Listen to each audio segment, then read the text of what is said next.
Hi, everybody. This is Silvio Canto in Dallas, Texas on Thursday, August the 31st. Last day of August. This year is coming down fast. Doesn't it seem like just yesterday that we were doing conventions and having another election? Time does fly, doesn't it? Time really does fly. It'll be September 1st tomorrow, and then what happens in September, I don't know, but I'm going to make a prediction that I believe September is not going to be a good month for President Biden. I think the story with Hunter is going to start taking on some real force in September. We'll certainly keep an eye on that story. If you've been watching the news lately, you've seen a lot more of these battles between, let's say, citizens and criminals. People walk into a store and they try to steal, and they get into a fight with the owner of the store. We saw that, I believe, in New York, where somebody broke into a bodega and a couple of guys went after him and beat him up pretty badly. And we've seen it in other places. I mean, ideally, that's not a good thing. That's not a good thing because you don't want that kind of situation in your society. But when you live in these communities where the poor police, their hands are tied, they can't do anything. They arrest somebody on Monday, on Wednesday, that person is back in the streets because of these ridiculous district attorneys.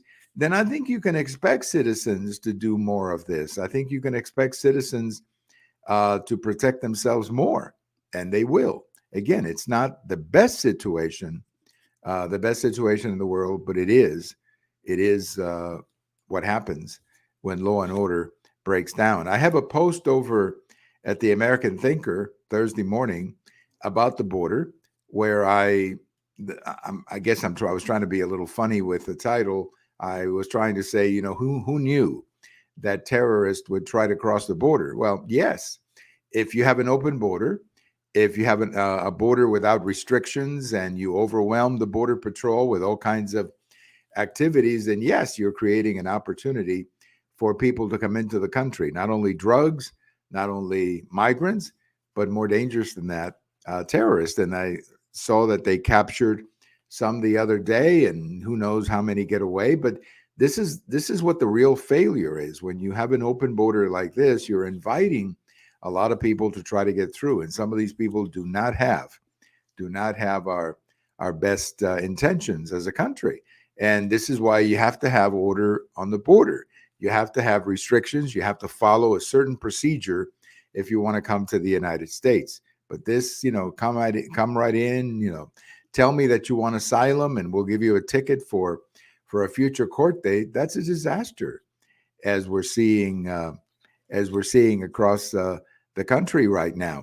Speaking of open borders and disasters, did you hear that the Los Angeles City Council is planning to sue the state of Texas over these buses and these people who are going over there, or that the governor, or that we're sending over there, I should say.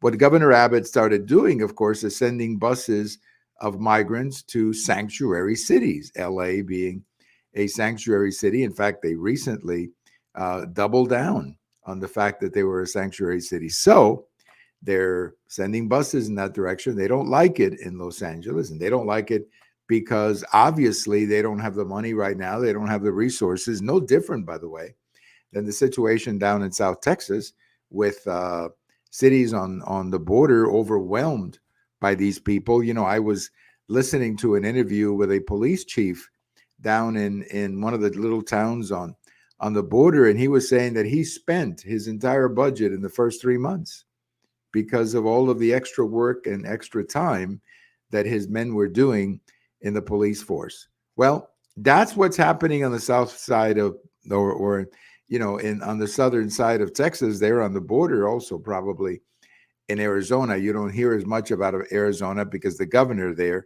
is a Democrat who is also another believer in open borders. But the reality is that these people now, the problem is going to many of these cities, and they're now facing the economic consequences of all of this. New York City, the same thing. It costs money to bring these people in. You have to give them jobs. You have to take care of them. They have children. Children have to go to school. Where are they going to go? Not only do the children have to go to school, but they don't speak English. So you have to provide extra teachers who speak Spanish, and many of these school districts are already cash strapped because of the economy in the state of New York, or the situation in California. So it is what it is. But the truth is, the city of LA should look at itself in the mirror, because they're the ones who made this happen. They're the ones who, instead of threatening Texas to sue Texas, they should be looking at themselves, because they're the ones who invited these people, and now they're going to have to deal. Now they're going to have to deal with it. Speaking of Texas, as you probably know, there is going to be a Senate election in 2024. As of now, Senator Cruz is running for re-election. He's got two potential opponents. One is Senator Gutierrez, who's a state senator from Uvalde, the Uvalde area of Texas. Uvalde is the district where they had that terrible shooting at the school. And the other is a Congressman Allred, who is a congressman in Dallas, in the Dallas area, Democrat. And one of these two men will likely be the candidate that Senator Cruz is going to be running against. All the odds, of course, are in favor of Senator Cruz. I mean, clearly, Senator Cruz is going to be the favorite to be reelected. But these two other candidates are pretty good campaigners, particularly Congressman Allred. He's a pretty good campaigner. He's going to be somebody who will go out there and try to present himself as a moderate, and he is very telegenic. He's a former football player. He comes across very well. But, when you look at his voting record, there's nothing really moderate about it. He's voted with Nancy Pelosi almost 99% of the time. So that's what the Cruz campaign has to do. Whoever wins this, they're going to have to borrow a page from Governor Abbott's campaign. And that is, you got to paint your picture here. You got to let the voters know who you're running against. And I think that the Cruz campaign knows that now from the last time they ran against Beto O'Rourke. I think they're better prepared. So we'll keep an eye on this race. As I say, now we won't know who he's running against until they have the primary. And both men, I think are going to put up a pretty good primary. So we will see. We will see who he runs against. But I think clearly the favorite for re-election at the moment has to be Senator Cruz. Well, President Biden yesterday or the day before was somewhere, and he was talking about, I think it was speaking about civil rights, and I think the shooting of these three black citizens down in Florida by this crazy right-wing racist shooter. And they were down there. He was at least speaking down there, or speaking at a meeting about this. And then he referred to the time that he persuaded Strong Thurmond to vote for the Civil Rights Act. The problem with that point is that when Strong Thurmond was campaigning against the Civil Rights Act, that was 1964. And Joe Biden didn't get elected to the Senate until 1972. So that's an eight-year difference. Now, a lot of people are going to say, well, the White House came back later and said, well, he didn't mean that one. He was talking about another civil rights bill or something, or some other civil rights legislation in the 1980s where he persuaded Strong Thurmond to vote one way or the other. The problem with President Biden is that this is becoming a habit. Every time he goes somewhere, he somehow invents a story. He, uses his imagination to promote one story or another. We saw this in Hawaii when he's out there talking to people who've lost their property, with like 1,000 people missing, 100 people dead. And instead of just saying, look, I'm sorry what happened to you, I'm here from the federal government to see what we can do to help you, our sympathies with you, we are here to support you 100%. Instead of doing that, he goes off on this story about how he understands what they just went through because he had a fire in his house. Well, the fire in his house, based on press reports, was nothing. It was just a little fire. The firemen came. It was probably more of an insurance claim than anything else. But he does this all the time. And that's why it's becoming more and more difficult to believe that this is just a guy who's not reading from the teleprompter. I think he has this tendency that everywhere he goes, he has wherever he goes to, he's got to come up with a story that sort of relates to the people who are there. Now, other politicians have done that. Reagan was fabulous at telling stories, but Reagan was not making up stories.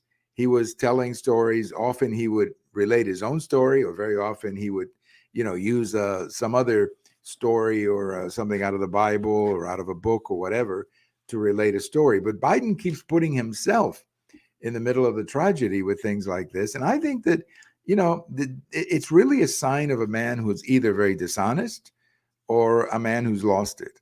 And, I cannot tell you which one it is. I'm kind of inclined to think that it's more dishonest, but my goodness, what a storyteller, and what a nasty storyteller President Biden has become. On this day in history, we remember Frank Robinson, the great baseball player. He came up with the Reds. He ended up his career with the Orioles. He was the National League MVP in 1961 with the Reds, and then in 66 with the Orioles. And as a member of the Orioles, they went to 4 World Series in 6 years. Frank, of course, became a manager after baseball. He was the first black manager in 1975 when he took over the Indians. Just an absolutely great baseball player, an absolutely great leader on the field. And to tell you the truth, one of my very favorite players from that generation that I used to watch a lot of his games. I used to love Frank Robinson. He was just a great ball player from that generation of baseball that I grew up watching. Thank you for listening. This is Silvio Canto in Dallas, and we'll talk to you later. Bye-bye, everybody.